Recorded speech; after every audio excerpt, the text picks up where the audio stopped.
Welcome to Not Suitable for Democracy, the show about the problems facing American democracy and sometimes how to solve them with organizing.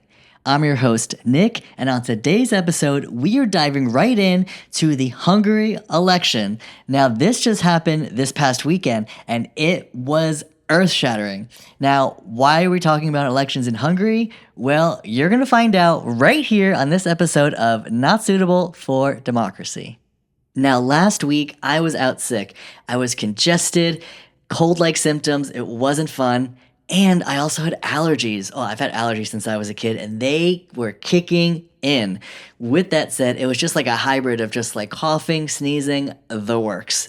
It wasn't cute, but we were back feeling better than ever, and the weather is actually really nice out, like 70 degrees here in Astoria, New York. So it has been lovely. So sorry I couldn't get an episode out last week, but if you like what you hear and you want to learn more about any future episode, then make sure to subscribe to Not Suitable for Democracy on Apple Podcasts, Spotify, and YouTube.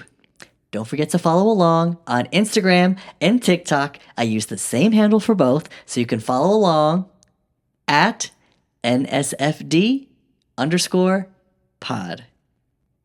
Now, back to the show. Before I forget, because I was out sick, one thing we try to do on the show is that we try to put out 2 episodes as a big return. So thank you all so much for following along and supporting the show. So we're going to have episode 42, this one right now, talk about the election in Hungary.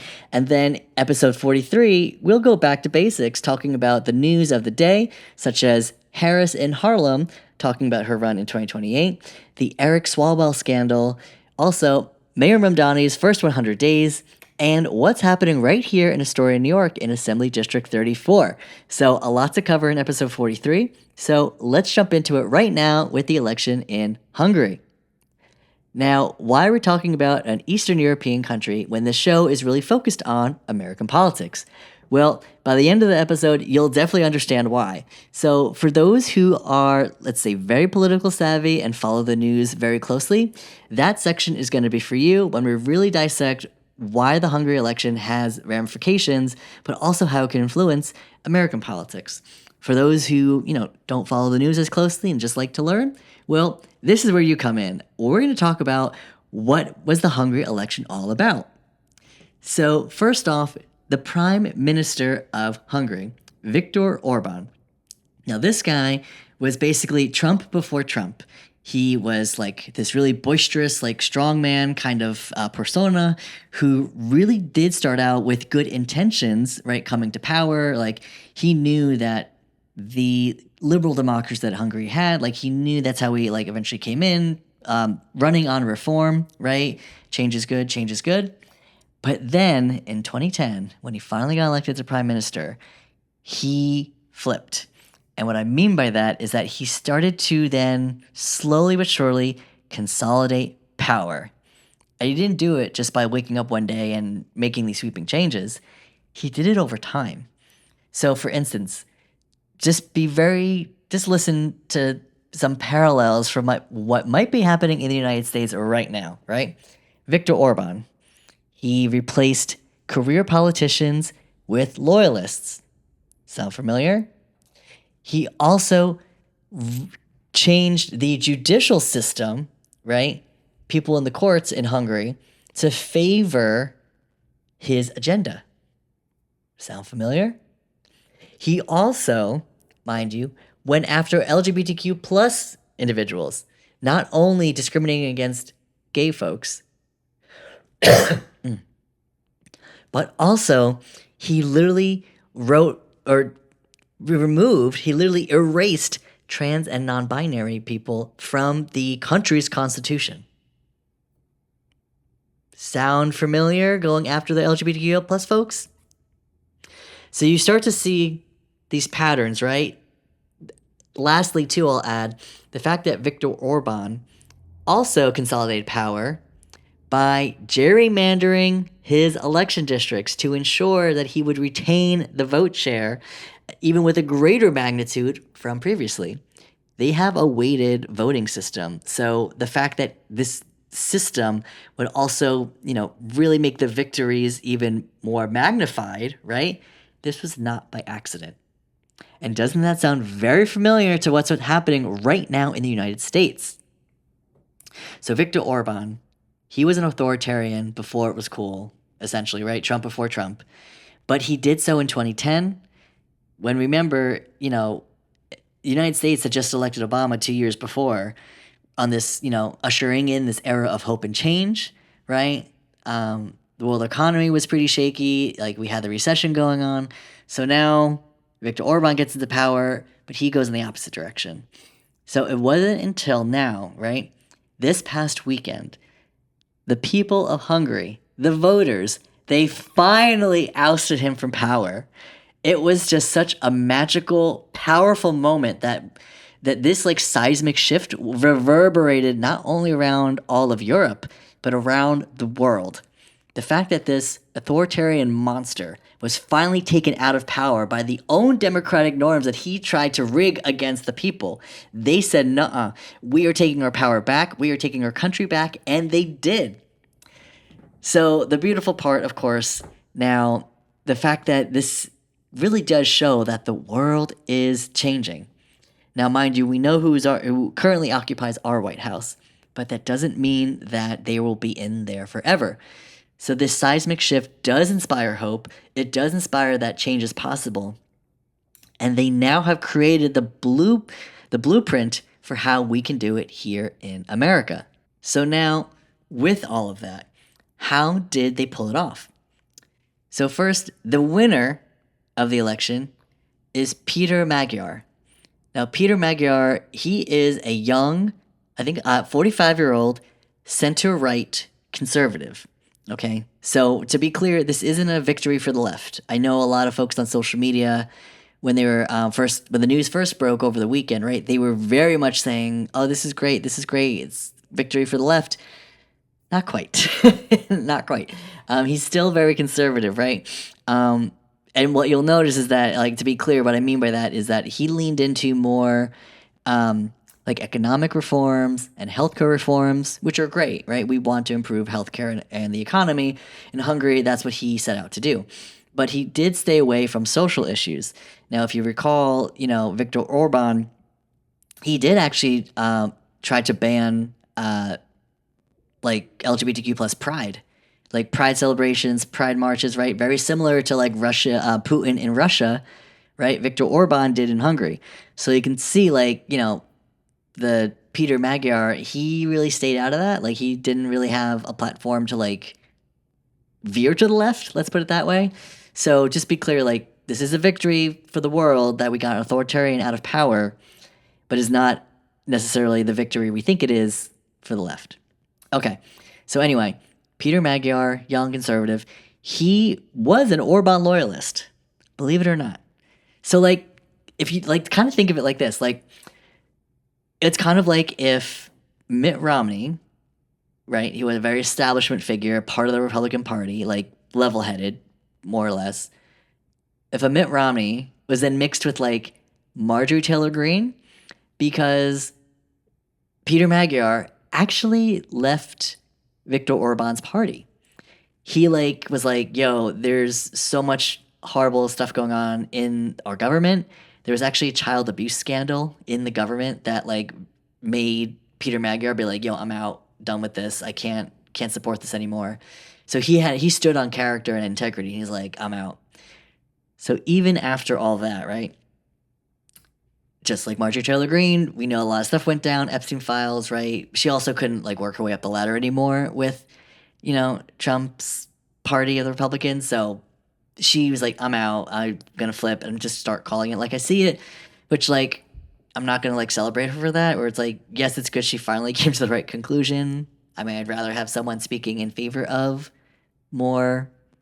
less ideological priorities, but more just like common sense, right? Like, yes, call out Trump for the Epstein files. Like, yes, things are unaffordable right now. Yes, we need better healthcare. Yes, the big, beautiful bill wasn't that beautiful. So those are things that are just common sense. Objectively speaking, they are bad.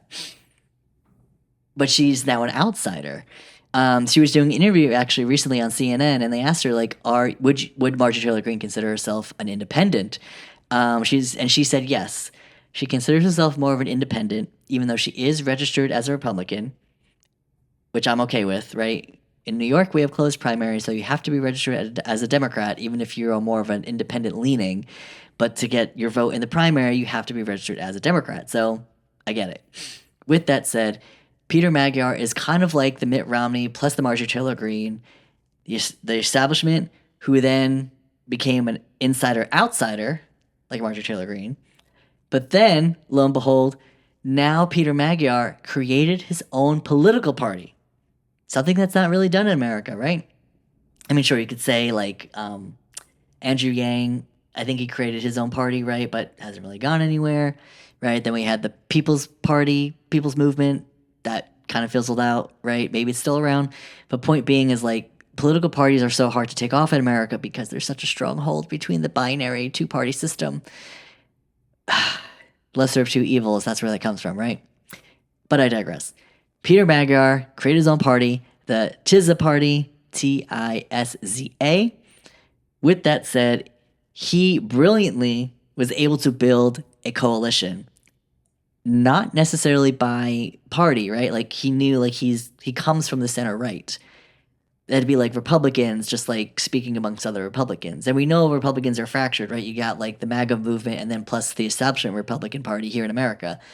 But in Hungary, like if your current leader is an authoritarian who has strict rules and laws and will literally do anything, going after political enemies, changing the judicial system, like rewriting the Constitution, like doing literally everything possible to retain power, you know you have to then break outside the mold, step outside the box, right? Think outside the box. So that's what he did. He created a cross-ideological, right? So the fact that he basically, like in America, it would be the same thing as like someone from the Republican Party working with Democrats. Now, it's not exactly like across the aisle, like it was some noble thing. It was like, no, we need to get serious if we ever want to oust this guy out of power. So we need to come together, put your political differences aside, stay focused on the message. So if the end goal is to get Orbán out of power, that was enough buy-in from everyone going like into this because they knew things were so bad. Hungary's economy was going downhill, education going downhill, healthcare going downhill. The quality of life was not going in the direction people had hoped, especially what Viktor Orbán had promised, right? Now, granted, he'll say anything that he needed to stay in power. Like Viktor Orbán was even saying during this election, like, oh, don't vote for Peter Magyar or else we're going to get dragged into the war with Ukraine. But, like, everyone in that country knew, like, you're friends with Putin. What do you mean voting for the other guy is going to bring us into war with Ukraine? You're the one who's going to get us into war with Russia. So, like, it just didn't make any sense. People saw that for what it was. So Peter Magyar really did the organizing work. He stood on principles. He had integrity. He then put the political differences aside to stay focused on the end goal to get Orbán out of power. There was even a scandal. Where there was a video like of basically a bedroom with white sheets and basically some, I don't know, opposition to Peter Magyar. These people were then released this video footage and with the threat of, ooh, we know what you do behind the scenes with like, you know, partying and like romps around the bedroom, right? So we're going to release that. We have video footage, blah, blah, blah. So like really trying to scare him with the scandal. But here's the brilliant part. Not only did Peter Magyar like admit it and say, yes, I have a personal life. And yes, I'm not ashamed of my personal life. And yes, everyone does this. The fact that he owned it as a politician and as a national figure, but then leaned into it, right? How many times in America we would see someone just like shy away, like, oh no, fake news, oh it didn't happen, oh like no, I'm an angel, like I don't do anything like that. Like people are people, we're humans. Like as much as they are, you know, in positions of power, we know that people still have regular everyday thoughts and ideas. The key though is not to abuse that privilege, right? And the fact that he admitted it but also leaned into it, his popularity rose because people were like, yeah, this guy's the real deal. Like, this isn't like they're trying to use like this bedroom romp as like a scandal, but like, no, this is what normal everyday people do. So the fact that it backfired on the opposition and Peter Magyar got more popular, right? It only helped his case for the election. So the brilliance again, cross ideological organizing, focused on good issues, improving the economy, healthcare reform, and really getting rid of the corruption in Hungary's government and creating more transparency, which we would love to see more here in the United States. But the fact that Peter Magyar did that, he then succeeded in a blowout election where he received over 50% of the vote to Viktor Orbán getting 38% of the vote. Now, I think votes are still coming in, but point being is, based on the way it's going, about 77% to 80%, right? 77 to 80% of voters, of registered voters in Hungary turned out to vote. That is insanely high voter turnout. Like over 70, like more than 3 in 4 people, right? 75%, 3 in 4, 77 to 80% of the people turned out to vote in this election in Hungary. That is amazing. And part of what made that so special is because they have not seen voter turnout like that since the end of communist rule.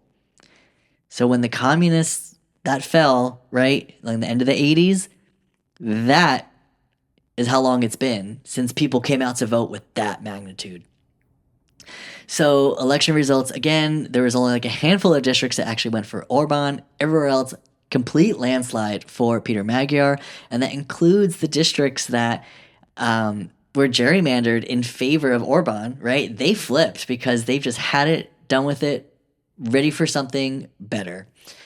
And because Peter Magyar really built this big movement, the main goal was not just so that they could oust Orbán, but so they could also get enough seats in their government to then override the constitutional amendments that were made by Viktor Orbán. And they needed a 2/3 majority. At the time of this recording, it's not official yet, but Peter Magyar and the Tisza party is on track to win over 2/3 majority for their government to override Viktor Orbán's horrible changes to their country's constitution. So they did it. It is so wild to see, 16 years they had to suffer, but then finally someone came in, changed the game, and now is rewriting the rules knowing that they have the people behind them. That is just so magical. I don't know how to describe it because we don't hear about things like that. This is something you read in the history books from a century ago. But this is happening right now in real life. Other side of the world, but it is happening. So I'm just so excited for the people of Hungary. I don't know anyone in that country, to be honest. I really don't.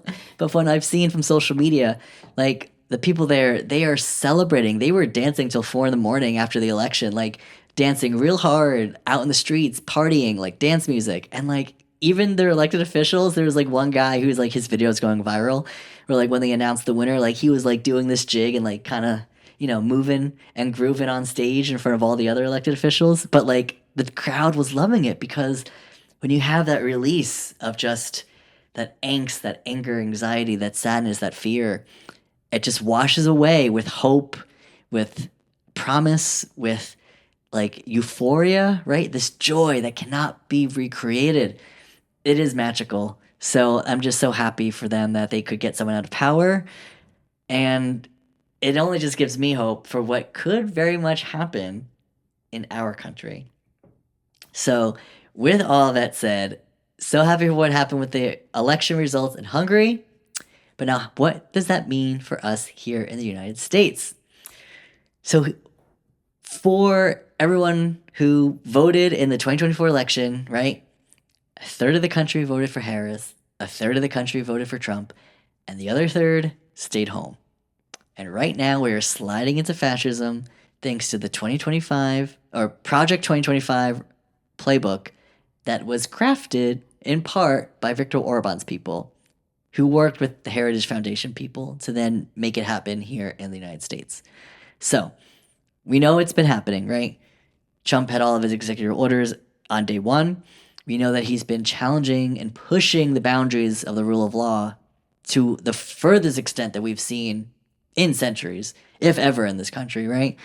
And now we're seeing how the people are getting fed up.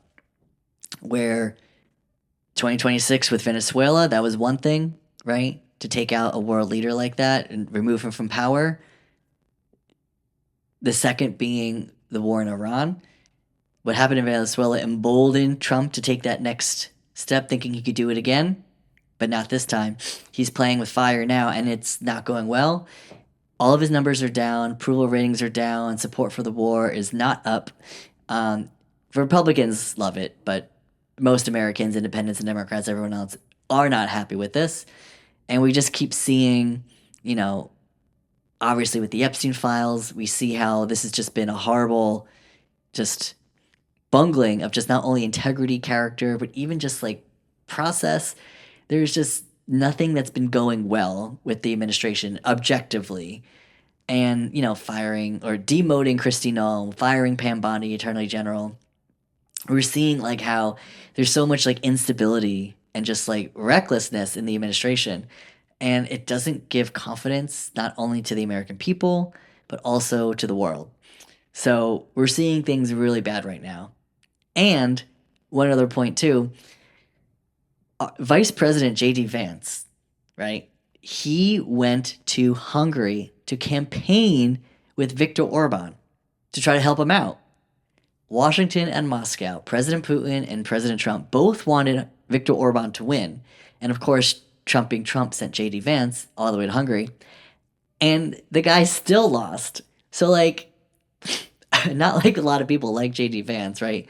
So to send like this guy over to Hungary to like help him win the election, totally backfired. So that was really nice to see, not gonna lie. So seeing how now Trump is in a really bad position, right? We just saw him send Vance over there and they still lost. The bad news is that Trump will now be acting more desperately to control what's happening right now. So what I don't like is that there's a good chance that Trump may be signing an executive order to cancel mail-in ballots very soon. He may be withholding more federal funds, like another thing because, Trump just wants to bully blue states, things like that. He's probably going to pressure more red states to probably gerrymander, right? What else will he be doing? We're probably going to see immigration raids ramp up again, right? Will he go back to Minnesota? Maybe not, but he'll try somewhere else he can get away with this.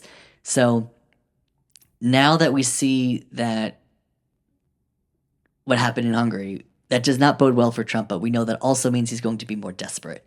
So I don't like that at all. We'll have to see what happens, right? We're not going to say it's going to happen tomorrow, but we know it's probably on the way. So until then, we have to at least be telling our friends and family what's going on.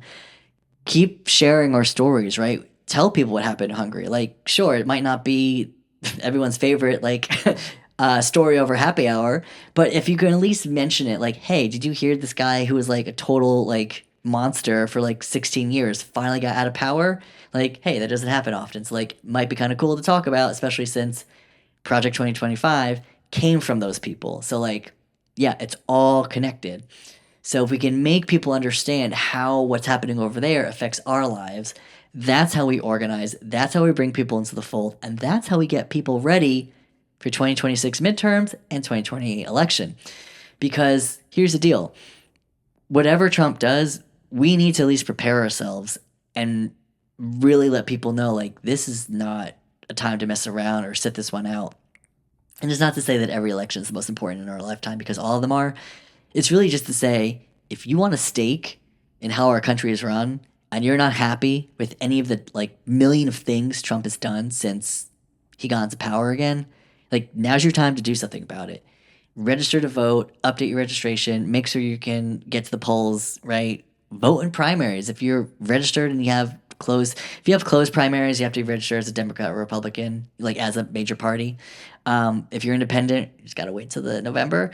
But Still tell your friends who are registered, right? Make sure that they are going out to vote. Give them a ride if you have a car. Like, hey, do something to just help out just a little bit. Sign up to volunteer, hand out flyers, go knock on doors, make phone calls. There are so many ways to get involved because now what this means for us, right? Those of us on the left, those of us who want to get Trump out of power and Republicans out of power, right? This does give us hope. The key takeaways from Hungary's election. Number one, keep your eye on the prize. I think a lot of people, no matter what political party, they want to see the country go in a better direction. Whether that means they don't like what Trump is doing, whether that means they do want to go far left, right? Or they just want something that's in the middle, right? People want a different direction. They want change. Eye on the prize is to keep them focused on that. So if you want to make that change happen, then they have to focus on getting Trump and the Republicans out of power because they are not changing. We know every Republican in Congress and in the Senate are going to do whatever they can to fulfill Trump's agenda. And if they buck Trump, then it's only because they're trying to save their seat. They're not doing it out of the goodness of their hearts, or it's for their donors, who, ironically, Trump's billionaire donors and the billionaires who are funding, our political parties, yeah, they're typically all the same or on the same party. So with that being said, just make sure that you have your eye on the prize and focus on getting Republicans and Trump out of power. Number two, cross-ideological organizing. It's really like deep organizing, where that's when organizers from a campaign, right, whether it's for a political, like a politician, or even just for an issue, right, you meet people not just where they're at, but you really take the time to listen and persuade. It's not just like a 2-minute conversation. This is like a 10-minute conversation or several hour-long conversations, right? Whether you're doing it at the door or you're doing it with friends, like deep organizing. This is actually how Max Rose, believe it or not, won his election back in 2018. Now, Max Rose, he was a Democrat who was a more moderate Democrat veteran, but he did manage to win because organizers in Staten Island were deep canvassing for him. They were having these like 10, 15, 20-minute conversations with people in their homes to really get them to understand, like, we need a Democrat in Staten Island to really buck, what Trump would have been doing in his first term. And it worked. So not like Max Rose is like a great politician these days, because like when he lost, he definitely lost. But when he did get into, when he did win the first time, right, it was nice seeing that deep organizing really made a difference. And we'll have to be doing this, right? Having these conversations, talking to people, sharing stories and listening to them, and framing the conversation of what they're sharing, of what they want to see, and reflect that back in the messaging. So like if they're concerned about healthcare, tell them, or they're concerned about healthcare and they share a story, empathize with them. Tell them how the alternative version, like Medicare for All, could be a better option and vision for their situation. Or if they're neighbors or they're afraid of ICE raids, right? What's happening with families getting ripped apart? Like, tell them how, like, stronger reforms for immigration can be possible. And we need to have people, like, not fear one another, but come together and, like, treat each other with respect. And these are ways we can not see each other as the other, but see each other as together humans, right? Neighborly, brotherly love that really does bring people around a common theme, unify them to help, make the situation better. All these different ways and how we can bring people into the fold and just really listening to what they have to say and like just share their concern. And again, this doesn't have to be done with like Democrats to Democrats or Republican to Republican or left to left, right to right, progressive to progressive, moderate to moderate, centrist to centrist. It really has to be about person to person with their own experiences, because like no human is politically pure or all aligned on everything. Sure, you'll get people out there who tell you there are, but humans are not static. We are dynamic, ever evolving, and meant to be a little fluid, right? We're allowed to change and evolve over time. But with that said, the third thing, right, is that we need to make sure that the mechanisms, people are informed and we have them set. So what I mean by that is that if we are really serious about, you know, making sure we can vote in 2026 for the midterms and in 2028, tell people about when the primary dates are. Tell people about the dates to register to vote, right? Talk about it online, talk about your friends and family, coworkers, right? Just remind them, like, hey, did you vote yet? Or hey, are you registered? When's the last time you updated your registration? Little things, little reminders. Making sure that just the regular rules and registrations and deadlines, like, that's already being met. The second thing is that the second part of that is that the tactics are still in play. So if the SAVE Act did pass, which like it hasn't passed, which is good. If it did pass, right, it's like, all right, who are we going to carpool to take everyone down to the post office to get your passport updated, right? Like, let's all go as a group. That way we can all get it done together, right? Do whatever you need to do to make sure like the voting mechanism, whether it's driving friends to the polls, making sure you're helping your elderly friends and family like fill out their mail-in ballot, right? Or if it's like, hey, someone needs a voter registration in a different language, Urdu, Spanish, Mandarin, right? Whatever it is, like New York City, we have tons of voter registration forms in like different languages because our city requires that with all the different people in our democracy. So make sure you're doing whatever you can to just like get the processes taken care of, right, from start to finish. And then when it's the primary election around the corner, make some noise, right? Make sure that people are ready to vote. And then when November comes around, it's going to be, all hands on deck. It is going to be a wild time because we need to make sure that everyone gets out to vote. So, like Democrats do have right now very much the chance, I'm not going to say probability, but possibility. It is very much possible that Democrats could win like 40 seats. I know that sounds like crazy, but they really could. Like, I saw this graphic on Instagram. But long story short, it's like it showed the seat difference like per year since like the early 2000s, and like, Obama got into power. He had like a 39 plus majority in the House with like Democrats, like about 39, give or take. But then in 2010, during those midterms, like Obama got like the Democrats got like wiped out of power. Then it was like over 40 seats for Republican majority. Like it was a lot, which doesn't happen all the time. But that swing is what we expect right now with the Democrats. And I'm not saying like it will happen because here's the thing. Number one, what the polls don't tell us, they don't tell us how much Republicans are going to spend to not make those polls happen, right? I think most polls have like Democrats winning the House, right? Like easy, we know that. But the polls don't take into account the like $300 million that Republicans have on bank right now. Like they have saved up hundreds of millions of dollars to make sure that they win these very competitive races. They have hundreds of millions of dollars to throw down between the Senate race in Texas, the Senate race in Maine, the Senate race in Alaska, and the like 20 or so competitive House races. Like that's the other thing too. I think it's actually 36. There's like 36 House races that are actually competitive, that are like swingy, give or take. So like, yeah, my district, New York 14, we're going AOC all day, every day, baby. All right, so like that's not a problem.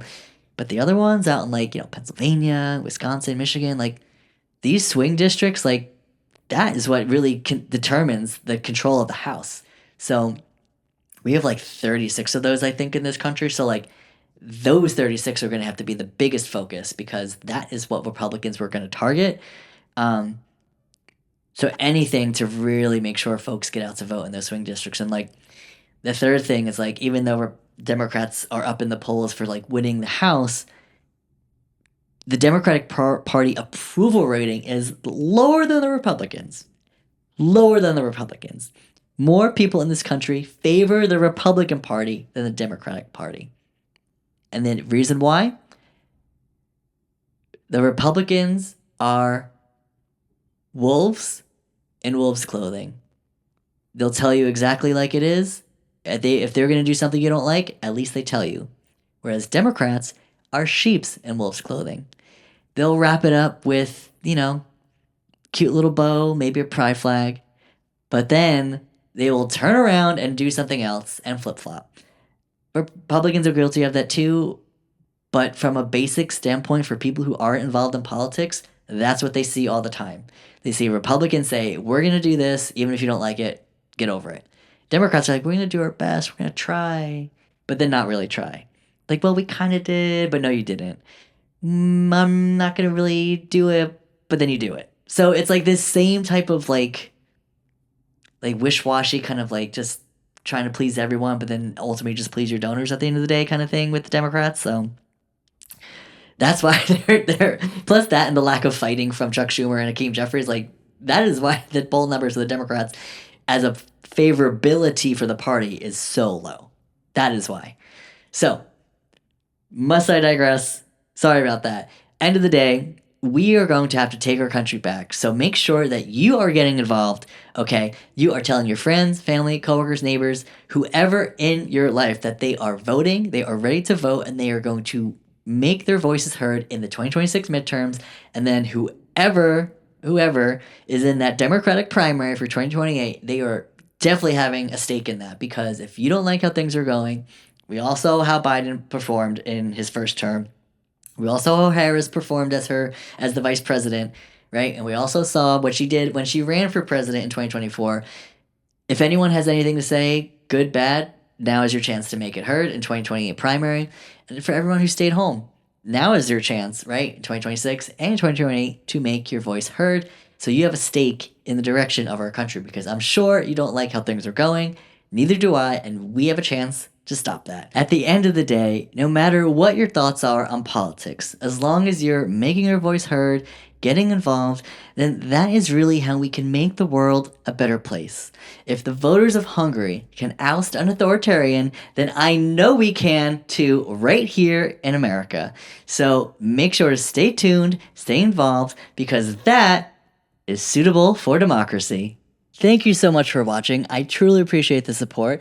If you like what you heard and want to learn more, then make sure to subscribe to Not Suitable for Democracy on Apple Podcasts, Spotify, and YouTube. Or you can follow along on Instagram and TikTok. I use the same handle for both, so you can follow along at NSFD_pod. Again, this was all about getting involved in our democracy. If the voters of Hungary can oust an authoritarian, then we can do the same right here in the United States. It's only a matter of time. So between the midterm elections in November of 2026 and then again with the general election in 2028 for president, well, we have the chance to really change our democracy and the direction of our country for the better. Please stay involved. Please stay informed. And again, democracy is not suitable without you.